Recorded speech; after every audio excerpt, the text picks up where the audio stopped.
ఉగాది మరియు రంజాన్ పర్వదినాల సందర్భంగా హరీష్ అకాడమీ అందిస్తోంది అన్ని ఆన్లైన్ కోర్సులపై భారీ discount offers. Group 2, SI, constable, VRO and JLDL full course ఏదైనా ₹699 మాత్రమే. Course validity 6 months. ఈ ఆఫర్ మార్చి 29 నుండి ఏప్రిల్ 5 వరకు మాత్రమే. సులభంగా జాబ్ సాధించే విధంగా లెజెండరీ ఫ్యాకల్టీచే రూపొందించబడిన స్టాండర్డ్ ఆన్లైన్ క్లాసెస్.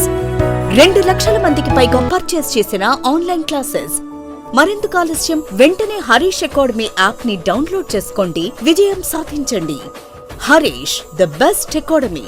ఫోన్ 8341116915.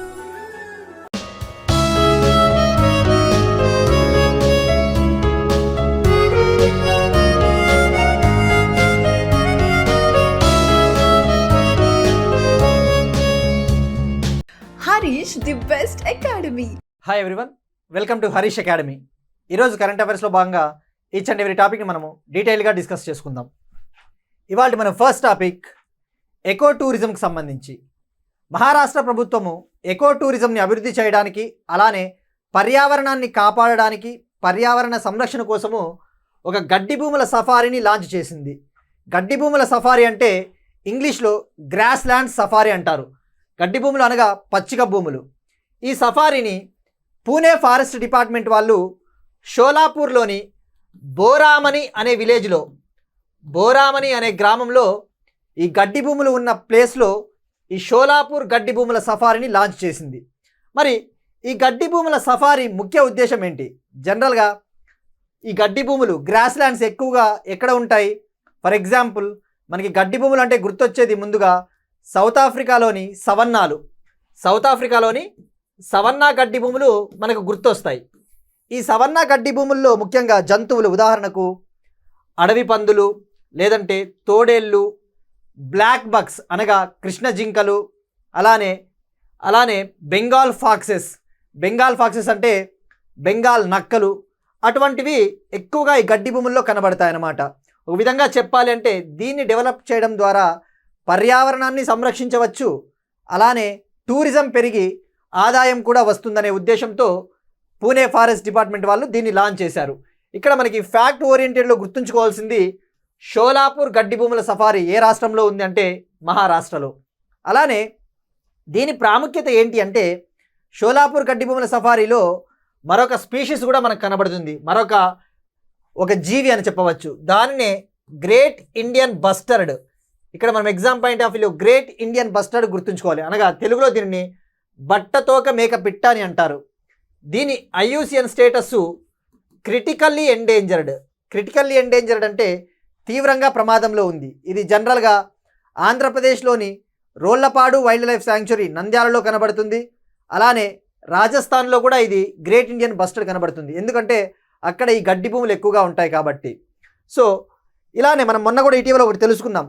భారతదేశంలోనే తొలి నైట్ సఫారీని ఉత్తరప్రదేశ్లోని లక్నోలో ఏర్పాటు చేశారు. కుక్రైల్ అనే ఒక రక్షిత ప్రాంతంలో, కుక్రైల్ అనే ఒక ఫారెస్ట్ ఏరియాలో ఇండియాస్ ఫస్ట్ నైట్ సఫారీని ఏర్పాటు చేశారని చెప్పేసి కూడా గతంలో తెలుసుకున్నాం. సో ఇలాంటి వైల్డ్ లైఫ్ శాంక్చురీస్ కావచ్చు, లేదంటే సఫారీలు వార్తల్లో ఉన్నప్పుడు మనము ఆ డీటెయిల్డ్గా తెలుసుకోవాల్సిన అవసరం ఉంటుంది. Next one, national conference on environment. ఈ నేషనల్ కాన్ఫరెన్స్ ఆన్ ఎన్విరాన్మెంటు సక్సెస్ఫుల్గా కన్క్లూడ్ అయింది, అనగా సక్సెస్ఫుల్గా నిర్వహించబడింది. దీనిని రాష్ట్రపతి ద్రౌపది ముర్ము గారు మార్చి 29న లాంచ్ చేశారు. మార్చి 29 నుంచి మార్చి 30 వరకు 2 రోజుల పాటు జరిగింది. దీనికి సంబంధించిన డీటెయిల్స్ మనం ఇప్పుడు తెలుసుకోవాలి. ఈ నేషనల్ కాన్ఫరెన్స్ ఆన్ ఎన్విరాన్మెంట్ సదస్సు న్యూఢిల్లీలో స్టార్ట్ అయ్యింది, న్యూఢిల్లీలో ముగిసింది. అయితే ఇక్కడ నేషనల్ కాన్ఫరెన్స్ ఆన్ ఎన్విరాన్మెంట్ ముఖ్య ఉద్దేశం ఏంటి? ఎన్విరాన్మెంట్కి సంబంధించిన సవాళ్లను, పర్యావరణానికి సంబంధించిన సవాళ్ళు ఏవైనా ఉంటే, ఫర్ ఎగ్జాంపుల్ క్లైమేట్ చేంజు, అటువంటి సవాళ్లను చర్చించడానికి ఈ ఎన్విరాన్మెంటల్ కాన్ఫరెన్స్ని ఏర్పాటు చేశారు. దీనిని నిర్వహించిన వాళ్ళు నేషనల్ గ్రీన్ ట్రిబ్యునల్, జాతీయ హరిత ట్రిబ్యునల్. మనకి ఎగ్జామ్ పాయింట్ ఆఫ్ వ్యూలో ఈ నేషనల్ గ్రీన్ ట్రిబ్యునల్ గురించి ఐడియా ఉండాలి. ఈ నేషనల్ కాన్ఫరెన్స్ ఆన్ ఎన్విరాన్మెంట్ అనేది వెరీ స్మాల్ థింగ్ యాక్చువల్లీ. ఇప్పుడు నేషనల్ గ్రీన్ ట్రిబ్యునల్ గురించి తెలుసుకోవాలి. ఇది ఎగ్జామ్లో డైరెక్ట్గా అడుగుతాడు. నేషనల్ గ్రీన్ ట్రిబ్యునల్ అనేది ఒక చట్టబద్ధమైన సంస్థ, స్టాచ్యుటరీ బాడీ. దీన్ని 2010లో నేషనల్ గ్రీన్ ట్రిబ్యునల్ యాక్ట్ 2010 కింద ఏర్పాటు చేయడం జరిగింది. ఈ ఎన్జిటి ముఖ్య ఉద్దేశము పర్యావరణానికి సంబంధించిన కేసుల్ని పరిష్కరిస్తుంది. ఆ పర్యావరణానికి సంబంధించిన కేసులు ఏవైతే ఫైల్ అయ్యాయో వాటిని 6 నెలల్లోపు పరిష్కరిస్తుంది. అలానే మనం వార్తల్లో చూస్తూ ఉంటాం, ఏదైనా ప్రభుత్వాలు గనక పర్యావరణానికి సంబంధించి ఉల్లంఘనలు చేస్తూ ఉంటే ఫైన్ కట్టమని కూడా ఎన్జిటి ఆర్డర్స్ జారీ చేస్తుంటుంది. ఇక ఎన్జిటి విషయానికి వస్తే, ఎన్జిటి ప్రధాన బెంచ్ ఎక్కడ ఉంది అంటే న్యూఢిల్లీలో ఉంది, దీని హెడ్ క్వార్టర్స్. అలానే రీజనల్ బెంచెస్ వచ్చేసి భోపాల్, పూణే, కోల్కతా, చెన్నైలో దీని రీజనల్ బెంచెస్ ఉన్నాయి. దీని హెడ్ క్వార్టర్స్ తెలుసుకున్నాం. అలానే దీనికి చైర్పర్సన్ ఎవరుంటారు, దీనికి మెంబర్స్ ఎంతమంది ఉన్నారో కూడా తెలుసుకోవాలి. దీని మెంబర్స్ వచ్చేసి మినిమం 10 మెంబర్స్ ఉంటారు, గరిష్టంగా 20 మెంబర్స్ ఉంటారు. దీనికి చైర్పర్సన్ వచ్చేసి సుప్రీంకోర్టు రిటైర్డ్ జడ్జి అన్న లేదంటే హైకోర్టు చీఫ్ జస్టిస్ అన్న దీనికి చైర్పర్సన్గా వ్యవహరిస్తారు. ఇందులో ఎక్స్పర్ట్ మెంబర్స్ కూడా ఉంటారు. ఆ ఎక్స్పర్ట్ మెంబర్స్గా క్వాలిఫై అవ్వాలంటే వాళ్ళకు కనీసము ఎన్విరాన్మెంట్కి సంబంధించిన రంగాల్లో 15 ఏళ్ళ అనుభవం ఉండాలి. అటువంటి వాళ్ళని దీనికి ఎంపిక చేస్తారు. అలానే ఈ ఎన్జిటి చైర్పర్సన్, ఈ ఎన్జిటి ప్రజెంట్ చైర్పర్సన్ ఎవరున్నారు అంటే జస్టిస్ ప్రకాష్ శ్రీవాత్సవ గారు ప్రజెంట్ చైర్మన్గా ఉన్నారు. ఇది ఎన్జిటి గురించి సమాచారం. Next one, Vande Bharat express train. ప్రధానమంత్రి నరేంద్ర మోడీ గారు ఏప్రిల్ 19న కాశ్మీర్లో మొట్టమొదటి వందే భారత్ ట్రైన్ని లాంచ్ చేయబోతా ఉన్నారు. ఇక్కడ వందే భారత్ ట్రైన్ కాశ్మీర్లో లాంచ్ చేయబోతా ఉన్న ఈ వందే భారత్ ట్రైను ఏ ప్రదేశాల నుంచి ఏ ప్రదేశాలకి ట్రావెల్ చేస్తుందో తెలుసుకోవాలి. ఇది జనరల్గా ఇప్పుడు దీన్ని ఎప్పుడు లాంచ్ చేయబోతా ఉన్నారంటే ఏప్రిల్ 19న. దీనికి ముఖ్య కారణము ఆ రోజున ఆల్రెడీ జమ్మూ అండ్ కాశ్మీర్లోని ఉదంపూర్, శ్రీనగర్, బరాముల్లా రైల్ ప్రాజెక్టు పూర్తయింది. 272 కిలోమీటర్ల Udhampur, Srinagar, Baramulla rail link project complete అయిన నేపథ్యంలో ఈ ఫస్ట్ వందే భారత్ ట్రైన్ని కాశ్మీర్లో ప్రారంభించబోతా ఉన్నారు. మరి ఇది ఏ ప్రాంతాల నుంచి ఏ ప్రాంతాల మధ్య నడుస్తుంది అంటే జనరల్గా ఈ ఉదంపూర్, శ్రీనగర్, బరాముల్లా రైల్ లింక్ ప్రాజెక్టులో జమ్మూ, కత్రా, శ్రీనగర్ అనేది ఒక లైన్ ఉంది. ఈ జమ్మూ, కత్రా, శ్రీనగర్ లైన్లో అయితే జమ్మూ ప్రాంతంలో ఇంకా రైలు ప్రాజెక్టుకు సంబంధించిన పనులు జరుగుతూ ఉన్నందున ప్రస్తుతానికి కత్రా నుంచి శ్రీనగర్ వరకు ఈ వందే భారత్ ట్రైను నడవబోతూ ఉంది. అలానే ప్రధానమంత్రి నరేంద్ర మోడీ గారు కాశ్మీర్ పర్యటన సందర్భంగా ప్రపంచంలోనే అత్యంత ఎత్తైన రైల్వే బ్రిడ్జిని కూడా సందర్శించబోతా ఉన్నారు, లాంచ్ చేయబోతా ఉన్నారు. ప్రపంచంలోనే అత్యంత ఎత్తైన రైల్వే బ్రిడ్జు చీనాబ్ బ్రిడ్జ్, ఇది జమ్మూ కాశ్మీర్లో ఉంది. మరి అలానే మనము ఫ్యాక్ట్ ఓరియంటెడ్లో ఈ జమ్మూ కాశ్మీర్లో మరికొన్ని కూడా తెలుసుకోవాల్సిన అవసరం ఉంది. ఈ ఉదంపూర్, శ్రీనగర్, బరాముల్లా రైల్ లింక్ ప్రాజెక్టులో భాగంగా ఒక ప్రపంచంలోనే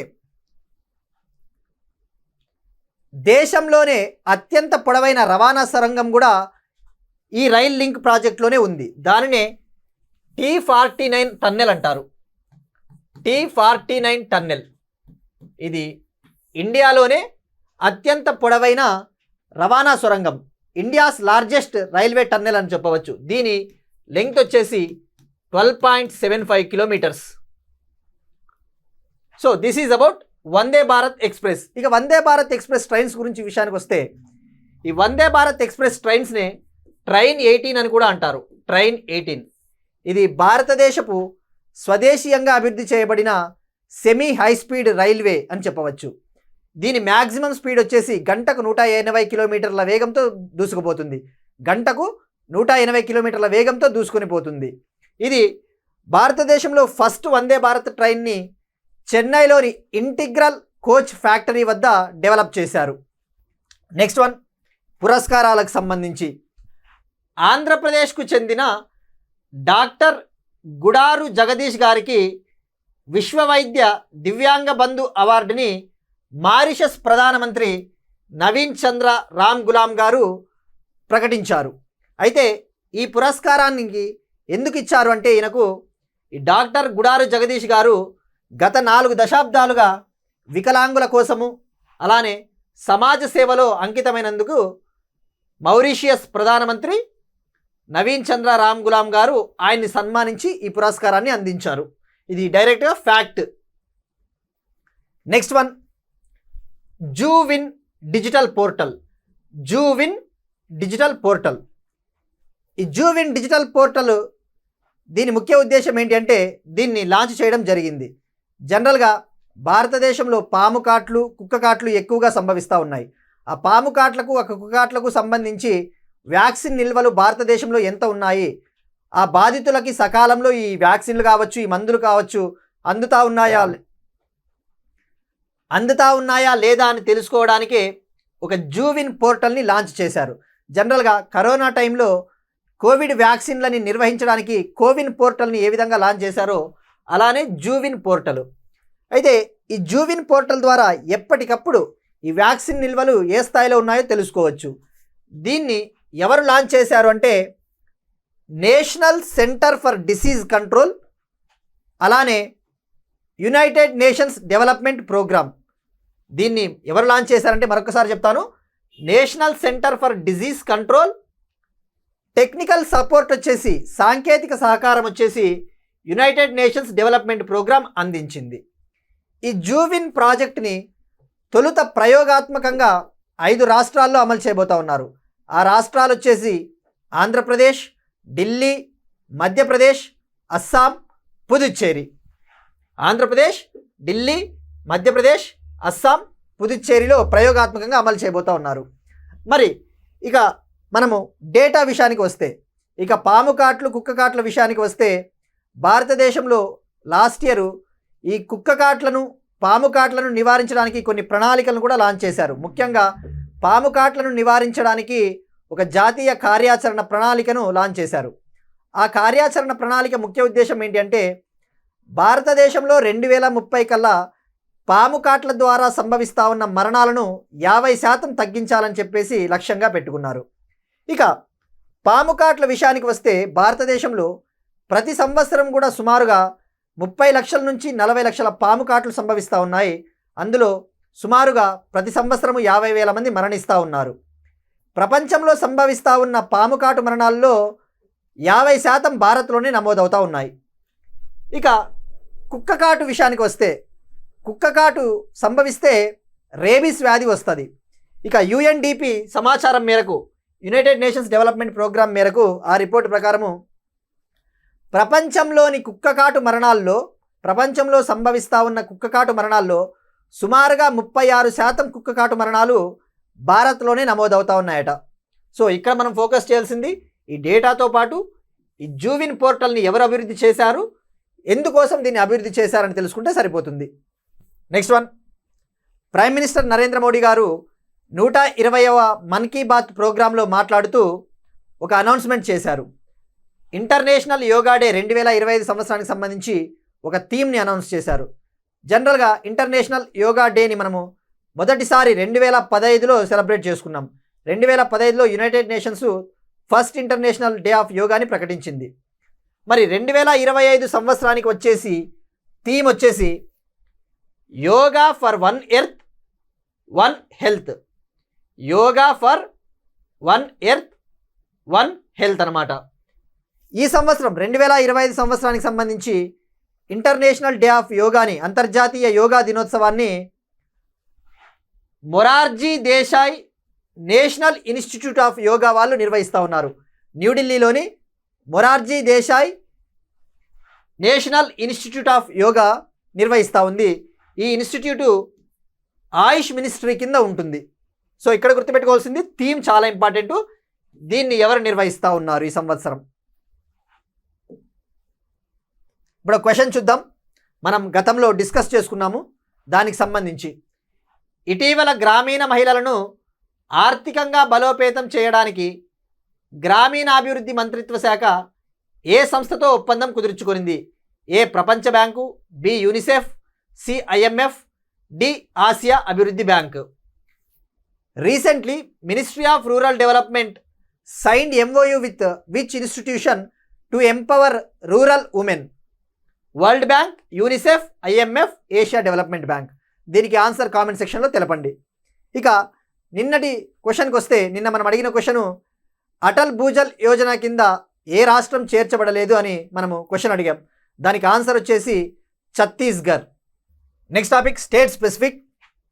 తెలంగాణలో పెట్టుబడులకు సంబంధించి అమెరికాకు చెందిన ప్రఖ్యాత ఇన్వెస్ట్మెంట్ కంపెనీ వ్యాన్గార్డ్ గ్రూప్ వాళ్ళు భారతదేశంలో తన తొలి గ్లోబల్ క్యాపబిలిటీ సెంటర్ని హైదరాబాద్లో ఏర్పాటు చేయబోతా ఉన్నారు. గ్లోబల్ క్యాపబిలిటీ సెంటర్ మనం గతంలో కూడా డిస్కస్ చేసుకున్నాం. ఎకనామిక్ సర్వే 2023-24 భారతదేశంలో గ్లోబల్ క్యాపబిలిటీ సెంటర్స్ పెరిగిపోతూ ఉన్నాయి. సుమారుగా 1900 గ్లోబల్ క్యాపబిలిటీ సెంటర్స్ ఇండియాలో ఉన్నాయని చెప్పేసి ఎకనామిక్ సర్వే 2023-24 చెప్పిందనే విషయం మనం గతంలో తెలుసుకున్నాం. సో ఇక్కడ గ్లోబల్ క్యాపబిలిటీ సెంటర్స్ అంటే ఇవి ఒక ఐటీ సెంటర్స్ అని చెప్పుకోవచ్చు. ఒక ఐటీ సెంటర్స్ మాదిరి, ఇన్వెస్ట్మెంట్ సెంటర్స్ మాదిరి చెప్పుకోవచ్చు. సుమారుగా ఈ సెంటర్ ద్వారా హైదరాబాద్లో తెలంగాణలోని 2300 మందికి ఉపాధి లభించనుందని కూడా చెప్పింది. ఈ ఏడాది చివరి నాటికల్లా ఈ సెంటర్ను ఏర్పాటు చేయబోతా ఉన్నట్టు వ్యాన్గార్డ్ సంస్థ ప్రకటించింది. Next one again state specific. Telangana ప్రభుత్వము ఫిలిప్పైన్స్ దేశానికి బియ్యాన్ని ఎగుమతి చేయబోతా ఉంది. ఈ ఎగుమతిలో భాగంగా 8 లక్షల మెట్రిక్ టన్నుల ఒప్పందం చేసుకున్నారు. తెలంగాణ నుంచి 8 లక్షల మెట్రిక్ టన్నుల బియ్యాన్ని ఫిలిప్పైన్స్కు ఎగుమతి చేయబోతా ఉన్నారు. అందులో భాగంగా తొలి విడతలో 1,00,000 మెట్రిక్ టన్నుల బియ్యాన్ని ఎగుమతి చేయబోతా ఉన్నారు. ఈ ప్రాజెక్టులో భాగంగా కాకినాడ షిప్ యార్డ్ నుంచి తెలంగాణ మినిస్టర్ ఉత్తమ్ కుమార్ రెడ్డి గారు ఫ్లాగ్ ఊపి ఈ రవాణాని ప్రారంభించారు. ఫస్ట్ కన్సైన్మెంట్లో భాగంగా 12,500 టన్నుల బియ్యాన్ని ఎగుమతి చేశారు. ఇక్కడ మనం తెలుసుకోవాల్సింది రైస్ ప్రొడక్షన్కి సంబంధించి భారతదేశంలో ఏ స్టేట్లు టాప్ ఉన్నాయో తెలుసుకోవాలి.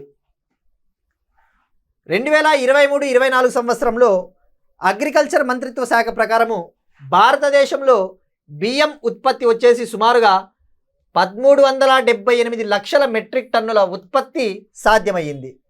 ఇక 2023-24 ఆర్థిక సంవత్సరానికి వచ్చేసి భారతదేశంలో అత్యధికంగా బియ్యాన్ని ఉత్పత్తి చేసిన రాష్ట్రం వచ్చేసి తెలంగాణ నిలిచింది. ఫస్ట్ ప్లేస్లో తెలంగాణ నిలిచింది. 168.75 లక్షల మెట్రిక్ టన్నులతో మొదటి ప్లేస్లో నిలిచింది. సెకండ్ ప్లేస్లో ఉత్తరప్రదేశ్, థర్డ్ ప్లేస్లో వెస్ట్ బెంగాల్ నిలిచింది. అయితే ఇక్కడ గుర్తుపెట్టుకోవాల్సింది ఇది 2023-24 ఆర్థిక సంవత్సరానికి సంబంధించి. నెక్స్ట్ వన్ డిఫెన్స్ టెక్నాలజీకి సంబంధించి డిఆర్డిఓ వాటర్ డ్రోన్ని సక్సెస్ఫుల్గా టెస్ట్ చేసింది. వాటర్ డ్రోన్ మనం ఇటీవల డిఫెన్స్ సంబంధించి చాలా ఎక్కువగా వస్తూ ఉన్నాయి. అందులో భాగంగానే మరొకటి వాటర్ డ్రోన్. ఈ వాటర్ డ్రోన్ని high endurance autonomous under water వెహికల్గా కూడా పిలుస్తారు. ఈ వాటర్ డ్రోన్ స్పెషాలిటీ ఏంటంటే ఈ పిక్చర్లో చూపిస్తున్నట్టు ఇది చూడడానికి జలంతర్గామిలా ఉంటుంది, సబ్మెరైన్లా ఉంటుంది. కానీ ఇది జలంతర్గామి కాదు, ఇది ఒక కైండ్ ఆఫ్ డ్రోన్ అని చెప్పవచ్చు. ఇది సముద్రంలో నీళ్ళల్లో 300 అడుగుల లోతులో ప్రయాణిస్తుంది. ఇలా ప్రయాణించడం ద్వారా శత్రు దేశాలకు సంబంధించిన జలంతర్గామ నౌకలపైన ఎప్పటికప్పుడు నిఘా నుంచి సర్వైలెన్స్ని ఉంచుతుందన్నమాట. వాటికి సంబంధించిన శత్రు దేశాలకు సంబంధించిన జలంతర్గాములకు సంబంధించిన ఇన్ఫర్మేషన్ని మన ఆర్మ్డ్ ఫోర్సెస్కి అందిస్తుంది. ఇక్కడ మనం ఫోకస్ చేయాల్సింది ఈ వాటర్ డ్రోన్ని ఎవరు అభివృద్ధి చేశారు అంటే విశాఖపట్నంలోని డిఆర్డిఓకి చెందిన ఒక లేబొరేటరీ. ఆ లేబొరేటరీ పేరు వచ్చేసి naval science and technological laboratory. మరొకసారి చెప్తాను, వైజాగ్లోని naval science and technological laboratory. మరి ఇక్కడ హై ఎండ్యూరెన్స్ అంటే ఏంటి?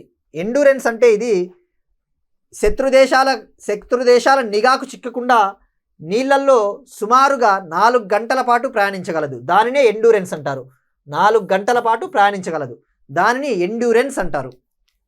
అంటే జీవితకాలం అని చెప్పవచ్చు, దాని యొక్క పరిమితి అని చెప్పవచ్చు.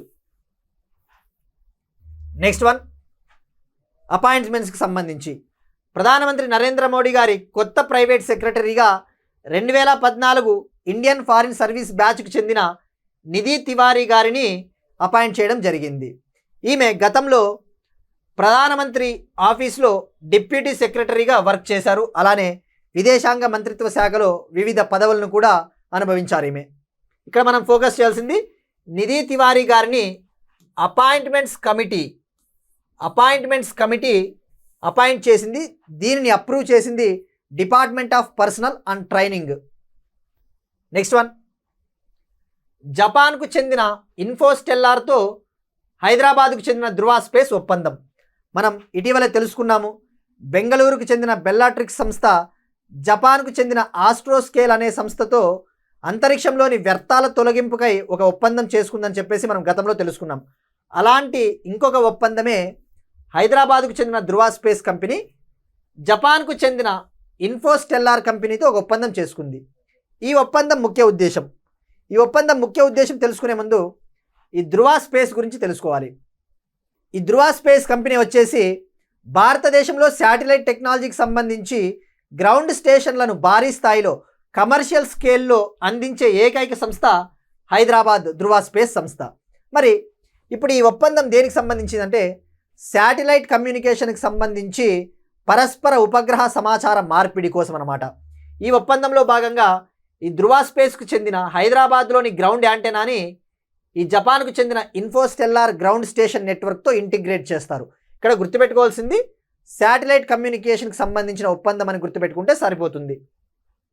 ఇక అలానే మనం ఇటీవల చూస్తూ ఉన్నాం, జపాన్తో భారతదేశము స్పేస్ టెక్నాలజీకి సంబంధించి చాలా ఒప్పందాలు చేసుకుంటా ఉంది.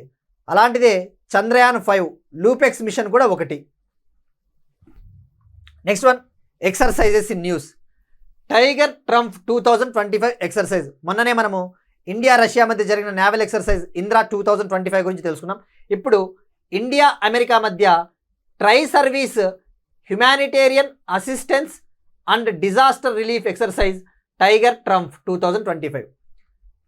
ఈ హ్యుమానిటేరియన్ అసిస్టెన్స్ డిజాస్టర్ రిలీఫ్ అంటే ఏంటి? జనరల్గా ఏవైనా విపత్తులు వచ్చినప్పుడు ఆ విపత్తులను ఎదుర్కోవడానికి అవసరమైన హ్యూమన్ రిసోర్సెస్ని అందించడానికి సన్నాహకాల్లో భాగంగా ఈ ఎక్సర్సైజ్ని ట్రై సర్వీసెస్ త్రివిధ దళాలు నిర్వహిస్తాయి. భారతదేశము అమెరికాకు సంబంధించి త్రివిధ దళాలు ఈ ఎక్సర్సైజ్ని నిర్వహిస్తూ ఉన్నాయి.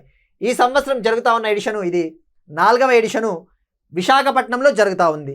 ఏప్రిల్ 1 నుంచి ఏప్రిల్ 13 వరకు జరుగుతూ ఉంది. ఇక్కడ మనం ఫోకస్ చేయాల్సింది ఈ టైగర్ ట్రంప్ ఎక్సర్సైజ్లో భారతదేశం నుంచి ఐఎన్ఎస్ జలశ్వ, అలానే INS Gharial, INS Mumbai, INS Shakti అనే ఇండియన్ నేవల్ షిప్స్ కూడా భారతదేశం నుంచి పాల్గొంటూ ఉన్నాయి. మనం ఈ పేర్లు కూడా గుర్తుంచుకోవాలి. మనం తెలుసుకున్నాం, ఇంద్రా 2025 ఇండియా రష్యా నేవల్ ఎక్సర్సైజ్లో భారతదేశం నుంచి ఐఎన్ఎస్ రానా, ఐఎన్ఎస్ కుతార్ పాల్గొన్నాయి. మౌరీషియస్ జాతీయ వేడుకల్లో ఐఎన్ఎస్ ఇంపాల్ పాల్గొనింది. నెక్స్ట్ వన్, ఆంధ్రప్రదేశ్లో పెట్టుబడులకు సంబంధించి ఐటీ మినిస్టర్ నారా లోకేష్ గారు ఒక ప్రైవేట్ టూరిజం ప్రాజెక్టుని విశాఖపట్నంలో ప్రారంభించారు. దానికి సంబంధించిన ఫౌండేషన్ స్టోన్ని విశాఖపట్నంలో ప్రారంభించారు. అది ఆ ప్రైవేట్ టూరిస్ట్ ప్రాజెక్ట్ పేరు వచ్చేసి ప్రాజెక్ట్ వరుణ్ బే శాండ్స్ అనమాట. ఈ ప్రాజెక్ట్ని వరుణ్ గ్రూప్ సంస్థ ప్రారంభిస్తూ ఉంది. సుమారుగా 1600 కోట్ల పెట్టుబడితో ఈ ప్రాజెక్టుని ప్రారంభించబోతా ఉన్నారు. ఈ ప్రాజెక్టులో భాగంగా Taj hotels, 5 star hotels, service apartments, టూరిజంని అభివృద్ధి చేయడానికి ఏర్పాటు చేయబోతా ఉన్నారు. సో ఇది డైరెక్ట్గా fact oriented. Next one, Sarhul festival, Sarhul పండగ. ఈ సార్హుల్ పండగ అనేది జార్ఖండ్ కొత్త సంవత్సరం. మనం ఏ విధంగా అయితే ఉగాది ఆంధ్ర, తెలంగాణ, కర్ణాటక ప్రజలు ఉగాది సెలబ్రేట్ చేసుకుంటారో, మహారాష్ట్ర, గోవాలో గుడి పడ్వా ఎలా అయితే సెలబ్రేట్ చేసుకుంటారో, జార్ఖండ్లోని ముండా తెగ ప్రజలు ఈ సార్హుల్ ఫెస్టివల్ని సెలబ్రేట్ చేసుకుంటారు. సో ఇక్కడ డైరెక్ట్గా గుర్తుపెట్టుకోవాల్సింది సార్హుల్ ఫెస్టివల్ అనేది జార్ఖండ్ రాష్ట్రం అని గుర్తుపెట్టుకుంటే సరిపోతుంది. నెక్స్ట్ వన్, క్రికెట్ క్రీడకు సంబంధించి పటౌడీ ట్రోఫీని ఇక నుంచి కొనసాగించరాదని చెప్పేసి ఇంగ్లాండ్ క్రికెట్ బోర్డు నిర్ణయించింది. 2007 సంవత్సరం నుంచి భారత్, ఇంగ్లాండ్ మధ్య జరుగుతూ ఉన్న టెస్ట్ క్రికెట్ విజేతలకు ఇచ్చే ట్రోఫీనే మాక్ పటౌడీ ట్రోఫీ అంటారు. అయితే ఇక నుంచి ఈ ట్రోఫీని డిస్కంటిన్యూ చేసి, ఈ ట్రోఫీని రిటైర్ చేసి, ఫర్ ఎగ్జాంపుల్ ఇండియా, ఇంగ్లాండ్లో ఎవరైతే దిగ్గజ క్రికెటర్లు ఉన్నారో ఆ దిగ్గజ క్రికెటర్ల పేరు మీదుగా ట్రోఫీని ఇవ్వాలని చెప్పేసి ఇంగ్లాండ్ నిర్ణయించింది. ఇక్కడ మనం తెలుసుకోవాల్సింది మాక్ పటౌడీ, మన్సూర్ అలీఖాన్ పటౌడీ అనే ఆయన భారతదేశం తరపున 46 టెస్ట్ మ్యాచ్లు ఆడాడు. మాజీ ఇండియన్ క్యాప్టెన్ అన్నమాట. ఈయన మధ్యప్రదేశ్లో జన్మించాడు. ఈయనని నవాబ్ పటౌడీ లేదంటే టైగర్ పటౌడీ అని కూడా పిలుస్తారు. ఇతను ప్రముఖ సినిమా రంగానికి సంబంధించిన షర్మిలా ఠాగూర్ అనే ఆమెని ప్రేమించి వివాహం చేసుకున్నాడు. సో ఇక్కడ గుర్తుపెట్టుకోవాల్సింది మ్యాక్ పటౌడీ ట్రోఫీ అనేది 2007లో ఇండియా ఇంగ్లాండ్ మధ్య మొదలయ్యింది అని చెప్పేసి గుర్తుపెట్టుకుంటే సరిపోతుంది. రాబోయే జూన్ జూలైలో ఇండియా ఇంగ్లాండ్కి పోతోంది టెస్ట్ క్రికెట్ ఆడడానికి. ఇక ఆ సిరీస్ నుంచే ఈ పటౌడీ ట్రోఫీని ఇవ్వకూడదని చెప్పేసి నిర్ణయించింది. అలానే ఈ ట్రోఫీల విషయానికి వస్తే బార్డర్ గవాస్కర్ ట్రోఫీ అని కూడా ఇండియా ఆస్ట్రేలియా మధ్య జరుగుతుంది. సునీల్ గవాస్కరు అలెన్ బోర్డర్ పేరిట ఇండియా ఆస్ట్రేలియా మధ్య ఒక టెస్ట్ సిరీస్ జరుగుతుంది. సో అడగవచ్చు, ఎగ్జామ్లో అడగవచ్చు బార్డర్ గవాస్కర్ క్రికెట్ ట్రోఫీ ఏ దేశాల మధ్య జరుగుతుంది అని చెప్పేసి. నెక్స్ట్ వన్, హాకీ ప్లేయర్ ఇండియాకు సంబంధించిన మహిళా హాకీ క్రీడాకారిణి వందన కటారియా రిటైర్మెంట్ ప్రకటించింది. ఇది డైరెక్ట్గా ఫ్యాక్ట్. మనము వందన కటారియా ఏ క్రీడకు సంబంధించి అంటే భారత మహిళా హాకీ క్రీడాకారిణి అని గుర్తుపెట్టుకుంటే సరిపోతుంది. That's it. These are today's current affairs. మనం ఒకసారి క్విక్గా రీక్యాప్ చూద్దాం. షోలాపూర్ గడ్డిభూముల సఫారీ మహారాష్ట్ర. విజయవంతంగా ముగిసిన నేషనల్ కాన్ఫరెన్స్ ఆన్ ఎన్విరాన్మెంట్. కాశ్మీర్లో మొదటి వందే భారత్ ట్రైన్ను ప్రారంభించబోతా ఉన్న ప్రధానమంత్రి మోడీ. డాక్టర్ జగదీష్కు విశ్వ వైద్య దివ్యాంగ బంధు పురస్కారం. జూవిన్ portal. Yoga day 2025 theme yoga for 1 earth 1 health.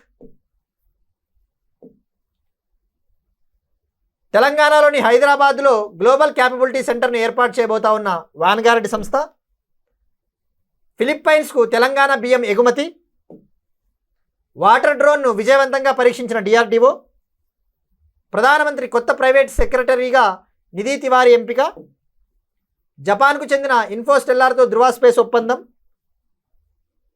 Tiger Triumph 2025 exercise. Private tourist ప్రాజెక్టుకు శంకుస్థాపన చేసిన నారా లోకేష్. సార్హల్ పండగ. మ్యాక్ పటౌడీ ట్రోఫీని రిటైర్ చేసిన ఇంగ్లాండ్ క్రికెట్ బోర్డు. హాకీ క్రీడకు రిటైర్మెంట్ ప్రకటించిన మహిళా హాకీ క్రీడాకారిణి Vandana Kataria. That's it. These are today's current affairs. Will meet you again tomorrow and thank you everyone.